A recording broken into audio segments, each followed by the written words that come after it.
Hi, xin chào tất cả mọi người đã đến với kênh Ask Trang cùng với series Chuối Tay Chuối Ta. Ai cần trang đó, có trang đây, chuyện gì khó, cứ để Ask Trang. Đây là sự trở lại của Sam, chắc mọi người cũng đã xem qua tập vừa rồi rồi đúng không? Một tập rất là kiểu mà lộn xộn. Không, nó gây cấn chứ tôi nghe không hoài luôn á. Thì hôm nay sẽ là một cái chủ đề mà lần trước Sam cũng đã bật mí, chủ đề khá là nhạy cảm nhưng mà nó hot nha, nó hot. Đó chính là chủ đề tình dục. Mình nói ta-da. Tây với ta khác gì nhau. Lần trước là có nói là quen Mỹ con là mấy bạn đẻ ở đây, là người Việt Nam. Dạ. Là em thấy hay. Khác gì nhau? Không khác gì hết trơn. Vậy may mắn đây em ơi. Không khác gì. Ủa gì nói khác ở đây là khác cái gì? Cả skill, cả size. Skill cả size. Với bạn Việt Nam thực sự mà nói nha, không biết ai so sánh Việt Nam là thua gì chứ mấy bạn Việt Nam hồi trước mình quen cũng dễ sợ lắm á. Cũng ổn, nhưng mà thực sự mà nói em cũng không có quen nhiều. Em để coi, em có 3 người bạn trai Việt Nam, chồng em là người thứ tư.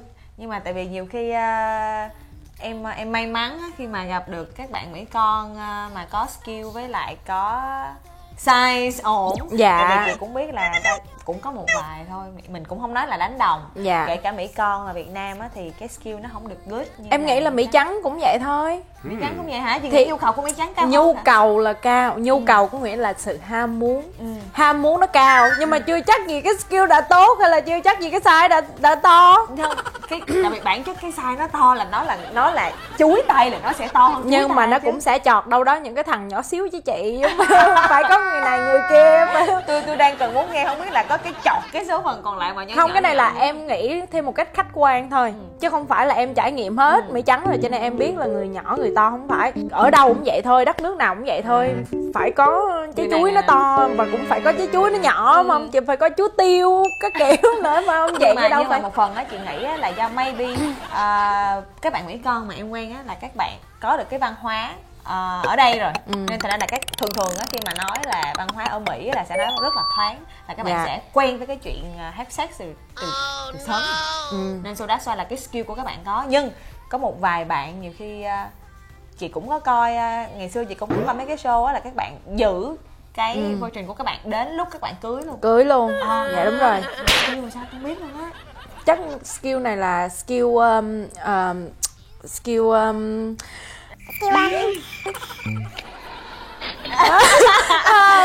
cái này là gì ta? Tự xử. Tại vì thực sự mà nói những cái người mà họ tự xử nhiều á chị, họ cũng last long lắm.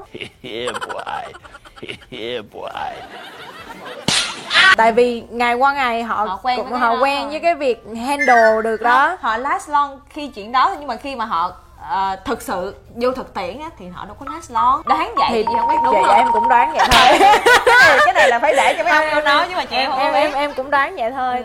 Nhưng mà khi mà em quen bạn trai Việt Nam á, có thể là em may mắn hay sao?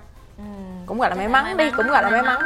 Thì những bạn trai trước đó của em á, nói chung là skill ổn, size tốt, không có gì để complain đấy mọi người. Cho nên mình sẽ không so sánh được Việt Nam với Mỹ đâu, tại vì mình cũng hên chút xíu. Dạ. Nhưng mà thường á là các bạn sẽ tôn trọng cái feeling của em trước, hay là các bạn sẽ thiên về cái feeling của các bạn? Bản thân em là một người không có coi trọng cái vấn đề tình dục. Bản thân em là một người coi trọng về cái thiên hướng mà giống như là tình cảm nhiều hơn. Ở đây có nghĩa là đi ăn đi uống nè, chỉ cần ở với nhau, coi phim hay là giống như là san sẻ, chia sẻ cái cuộc sống với nhau là ok rồi. Còn cái vấn đề tình dục á, nhiều khi em nói cũng không phải cái này nghe cũng hơi tệ chút xíu, nhưng mà khi mà em quan hệ với những người bạn trai đi, hay là với chồng em đi, thì nó thiên hướng về cái trả bài nhiều hơn. Tức là mình biết đó là một cái vấn đề cần, cho nên mình không thể nào mà mình bỏ sang một bên giống như hoàn toàn không có được, cho nên vẫn phải trả bài để cho những cái người. Chị thấy không phải mình Sam bị Mà một vài chị khi mà chị post lên những mấy cộng đồng của các mẹ Việt Nam mà quen với lại các anh Mỹ trắng á, thì đa số một phần cũng bị luôn. Nhưng mà rất là cái nhu cầu của họ cao quá. Và thường thường là cái nhu cầu của người Việt này nó bình thường thôi, nhiều khi là bị thấp hơn nữa. Tại mình nhiều thứ mình phải lo con cái rồi rất là nhiều thứ về cuộc sống, nên nhu cầu không có, rồi cứ vô bị trả bài không à. Tại vì nhiều khi họ nói là cái chuyện trên giường là cái chuyện thể hiện tình cảm giữa mình và chồng mình, sau đó xoay là cứ nằm ra rồi kiểu không có cảm giác nhiều thì chị cũng thấy hơi không có cảm giác chị chứ không phải không có cảm giác nhiều. Có cảm giác nhiều kiểu là mình không có hứng nhiều á hả? Tức là mình bước vào một cái cuộc chơi, đúng không, một cuộc dạo chơi với cái tư thế là trả bài, nhưng mà một khi đã bước vô rồi thì nó phải thay đổi suy nghĩ, tại vì lúc đó là nó đã khác rồi. Khi mà mình đã bước vô rồi thì bắt đầu mình build được cái cảm giác, mình build được cảm xúc rồi thì nó phải đi theo một cái hướng khác thôi. Còn cái tâm thế trước khi bước vào cái cuộc dạo chơi thì lúc nào cũng là thôi trả bài đi cho nó đủ. Vậy đó. Lúc mà mới quen á thì bao lâu em với chồng em? Trời ơi, mình kể lúc mới quen, mấy bạn ơi, lúc cuộc tình nào mới quen nó cũng kinh khủng. lịch sử mọi người ơi. Trong vòng sau khi quen được mấy tuần đó. Có nghĩa là sau khi quen mấy tuần là sau tháng 2, sau khi chính thức mấy tuần. Chứ không phải sau khi gặp lần đầu tiên mấy tuần. Tức là ảnh gặp em, ảnh theo đuổi em trong vòng mấy tháng. Xong gặp lại lần thứ hai là tháng 12, xong theo đuổi với 2 tháng tới tháng 2 thì sau đó chấp nhận quen nhau rồi thì mới đó. Cái lúc đầu á cảm giác, tại vì chồng em là người đầu tiên, Mỹ trắng đầu tiên. Dạ đúng rồi. Thì cái lúc lần đầu tiên như thế nào? Có bỡ ngỡ không, hay là có một cái gì đó nó wow hay không gì không? Chồng em wow. Bỡ ngỡ thì đâu có gì bỡ ngỡ chị.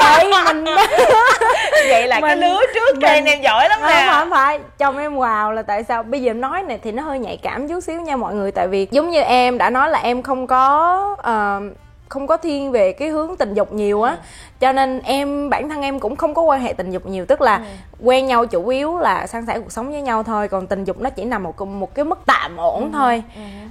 Và những người trước đây em quen cũng là người Việt Nam, cho nên cái ham muốn của họ cũng không có cao. Không phải không cao mà là cũng không quá cao như Mỹ trắng.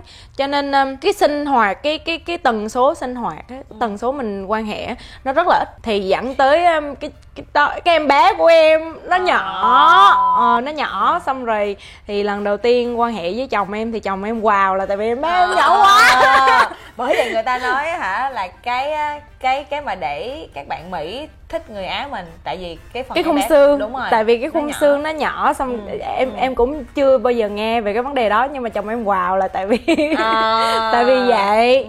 Xong rồi còn có một cái kỷ niệm rất là đáng nhớ, lúc đó tụi em cũng đã chuyển vô ở chung nhau rồi, nhưng mà vẫn còn sung lắm. Không, mới yêu đẹp vui, thật vui biết bao nhiêu đó mọi người. Xong rồi có lần đó tự nhiên chồng em đi làm về, lúc đó chưa chồng, lúc đó vẫn còn bạn trai thôi. Chồng em đi làm về thì mở cửa phòng ra thì đi vô phòng thì em đang nằm trong phòng, thì kiểu như cả ngày không gặp nhau thì nhớ nhung nhau quá đó mọi người. Xong em đè chồng em ra, không, em đè chồng em ra, em trèo lên người chồng em. Xong rồi cái em mới bắt đầu cởi áo cởi quần, đúng không mọi người? Lúc mà em cởi quần không biết sao em làm cái rầm, em rớt tiền về, em rớt xuống.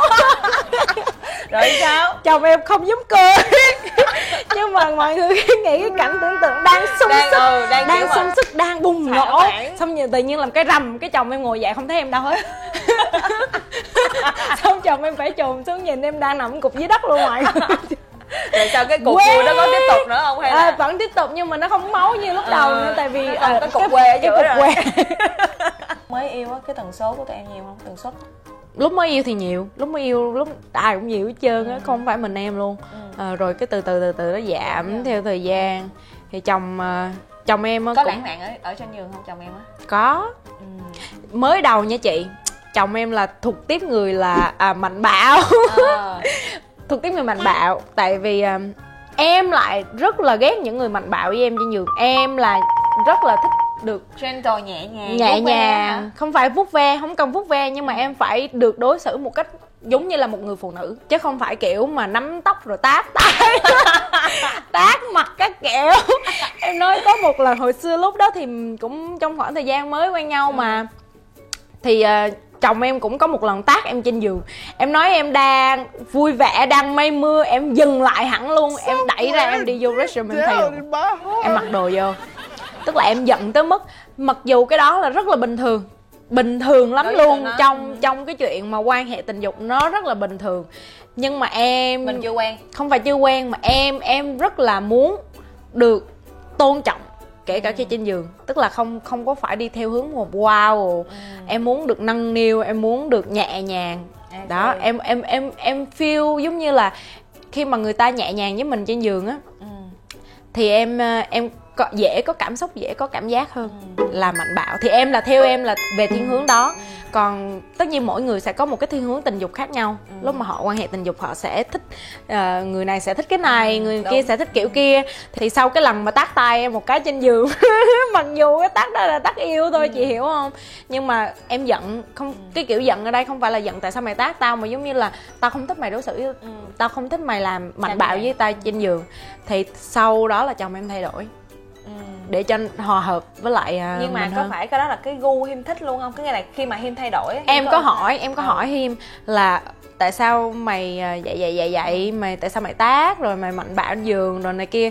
Thì Hiêm nói giống như là trước đó Hiêm quen bạn gái cũ thì 5 năm là một khoảng thời gian dài, thì cái cách Hiêm quan hệ tình dục nó là như vậy, cho nên khi mà quen người mới Hiêm bị ảnh hưởng. Tức là mình nghĩ hồi xưa giờ mình như vậy thì mình như vậy thôi.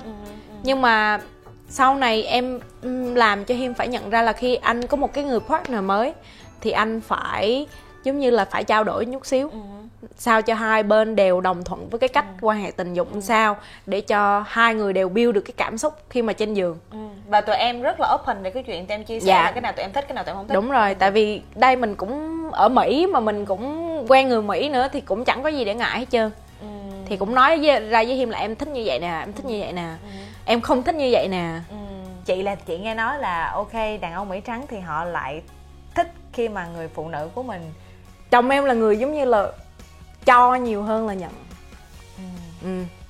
Thì em cũng cảm thấy may mắn là may mắn một phần là tại vì chồng em không phải là người đòi hỏi trên giường nhiều.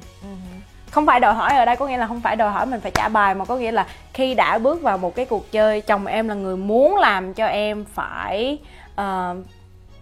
là cái người thỏa mãn nhiều hơn, thay vì bắt em phải làm thỏa mãn chồng em. Chị hiểu ý của em không? Đó, mà một phần lúc mà chị hỏi vòng á thì mọi người cũng có nói cái đó là thường đa số các bạn Mỹ trắng là các bạn muốn là cái partner của họ phải thỏa mãn trước, xong sau đó là họ tự xử sau, hoặc là họ làm cái gì đó sau. Còn nhưng mà chị nghĩ là đàn ông Mỹ trắng họ, còn đàn ông Việt Nam lại thích đàn ông Việt Nam thì thích là họ phải thỏa mãn trước đúng rồi không? Xong rồi mới tính tới cái người phụ nữ của mình. Mà với lại chị nghe đồn với đàn ông Mỹ trắng họ bị last longer nên thành ra người Việt Nam của mình bị mệt. Đúng rồi, em chịu không nổi luôn. Em chịu không nổi luôn. Thì cái Ủa, em mới vừa nói gì vậy? tua lại nha mọi người. Em chịu thiệt, bởi vậy em mới sợ. Em mới sợ quan hệ tình dục với chồng em nhiều. Tại vì mỗi lần như vậy em phải nói với chồng em là nhanh nha, nhanh tao mới làm nha. Còn không nhanh là nghỉ nha. Má tội em là bắt chồng em phải hứa bao nhiêu lâu. Thường bao lâu? Thường bao lâu? Thì ví dụ như chồng em nói 2 phút đi, em sẽ đặt. Thiệt luôn hả? Em đặt alarm luôn luôn. Em sẽ đặt cái đồng hồ, đặt cái điện thoại của em bấm giờ lên đúng 2 phút em đẩy ra. Ác chưa đó. Mà bình thường trung bình là bao lâu? Lâu lắm. Tiếng không? Cỡ vòng nếu mà dạo các kiểu nữa, xong rồi còn kéo là dạo mở bài, thăng bài cách luôn. Thì nó sẽ kéo dài là tầm 45 phút. Cỡ đó trở lên. Còn nhiều khi em ỏi quá chị ơi, đâu có ai có sức đâu mà làm ngày nào quần 40 mấy. Đúng rồi. Em nói nhanh nha. Mẹ nhanh, đặt bao lâu? 2 phút, ok, mở đồng hồ lên 2 phút, đúng 2 phút đẩy ra. nhưng mà 2 phút là xong chưa hay là không xong cũng đẩy ra? Tức có nhiều lần Hiêm chưa có xong, nhưng mà em thấy cũng tội nghiệp quá, em đẩy ra xong em cười hí lại đi, nhanh lên đó, kiểu vậy. Giống như cũng muốn chồng mình cũng tội nghiệp Hiêm. Nhưng mà ví dụ mỗi lần mà hỏi nhanh nha là hỏi bao nhiêu phút là lần sau phải nâng lên 3 phút. Khôn khôn. Rồi có những lần mà kêu 5 phút không chịu, 5 phút em không chịu, bây giờ 30 giây chịu không? Chứ là trả giá mọi người. Em là 30 giây là hả? Hi mà ok là Hi liệt Em phải đi trả giá, em phải đi trả giá mọi người. Em với chồng em phải trả giá. Trời 3 phút không, 2 phút no, 2 phút rưỡi. Tôi 15 phút kiểu dài trả giá dữ lắm. Xong rồi phải bật đồng hồ lên kiểu cũng vui lắm. Rồi mình còn cái gì để chia sẻ về chuyện tình dục nữa không ta? Tình dục hả? Hay là mình nói về cái gì khác biệt giữa đàn ông với lại Đàn ông Việt Nam. đàn ông Việt Nam với đàn ông Mỹ đi. Thì thực bản chất là chị cũng muốn xoáy vô cái đó Ừ. nữa. Nhưng mà chị trước giờ chị chưa có quen cho nên cũng khó. Chị chưa quen Mỹ đi đúng không? Chị chưa, chị nói chuyện thôi với chị coi. Nhưng mà chị chịch Mỹ chưa? Ben nó hỏi một cái câu mà thì cái không biết trả lời sao luôn á. Sao mà bây giờ chị chưa quen Mỹ nhưng mà ví dụ chị chịch Mỹ rồi thì chị cũng sẽ có kinh nghiệm đúng không? mình né qua được cái câu hỏi này được không? Mình chỉ nói giờ mình ở cái phương diện là mình chúa ta thôi được không? Trời ơi, nó hỏi mà kiểu mà không biết trả lời sao luôn á. Thì thôi bây giờ chị nói cái mà chị nghĩ và cái chị đọc đi, cũng như là cái mà chị nghe bạn bè chị nói thôi, là họ thường hay nói là cái skill và cái size của Mỹ thường là lại tốt hơn là của Việt Nam. Dạ. Mình đánh đồng Việt Nam luôn chứ không phải là Mỹ con là mấy bạn để ở đây, mà nói chung là Việt Nam luôn. Thì thứ nhất là có những bạn như là các bạn trong cái giai đoạn mà mới tìm hiểu, mấy bạn quen á, bạn bị ngại á, xong sau đó là dần dần về già luôn là cái chuyện sex nó rất là chán luôn, nó không có đủ màu sắc, hoặc là truyền thống là only truyền thống, không một cái gì nó mới mẻ hết á. Nên cái chuyện have sex của các bạn khi mà các bạn từ đang quen Việt Nam mà các bạn chuyển qua sang Mỹ trắng là một cái bước đột phá nha. Bước đột phá. Chứ mà là một cái gì đó trải nghiệm bước Đúng, đột phá. Đúng chính xác như chị, nó là một cái bước đột phá luôn. Tại vì sao em nói đột phá ở đây? Tại vì giống như em nói lúc nãy, em cũng may mắn là những cái người bạn trai cũ của em là cũng có skill, nhưng mà cái khoảng thời gian Nó last long hay không hả hay sao? nó cũng lâu nhưng mà nó không có lâu bằng Mỹ trắng. Cho nên khi mà quen với bạn Việt Nam đi, ví dụ như mà có quan hệ tình dục đi, thì em cũng feel là ok, nếu mà có thêm cái nữa cũng chẳng sao. Đúng rồi Đúng không? Đúng, tại vì người ta cũng có skill, nhưng mà cái chuyện mà nó kéo dài, ví dụ trong vòng 10 phút 15 phút ok, tao ok với cái đó, 10 phút đi là ổn rồi. Thì mình vẫn có thể có những cuộc vui khác đi. Nhưng mà đối với những người Mỹ trắng, không phải đối với những người Mỹ trắng, xin lỗi chồng em, đối với chồng em thôi, thì kêu bây giờ mà sau một cuộc dạo chơi đi, cùng kêu em chơi thêm cuộc nữa kêu em chơi thêm cuộc nữa là em ly dị liền á. Một là chỉ một mà thôi. Cái này là hành hạ, chứ không phải là sung sướng nữa. Ok, cuộc đầu tiên có thể là sung sướng, nhưng mà sang cuộc thứ hai gọi là hành hạ rồi. Không có ai dạo chơi 1 tiếng đồng hồ xong dạo chơi thêm 1 tiếng đồng hồ khác nữa, mọi người chịu không nổi luôn. Mà bây giờ lại sao kiểu mà đẻ ra chị có ngồi hấp xét thôi chứ không phải là đúng rồi, giống như cho nên chị nói là đột phá là cũng đúng. Em nghĩ là đột phá là đúng, tại vì cái khoảng thời gian á, nó kéo dài, nó quá lâu. Các bạn hãy theo dõi để đón xem phần 2 nha.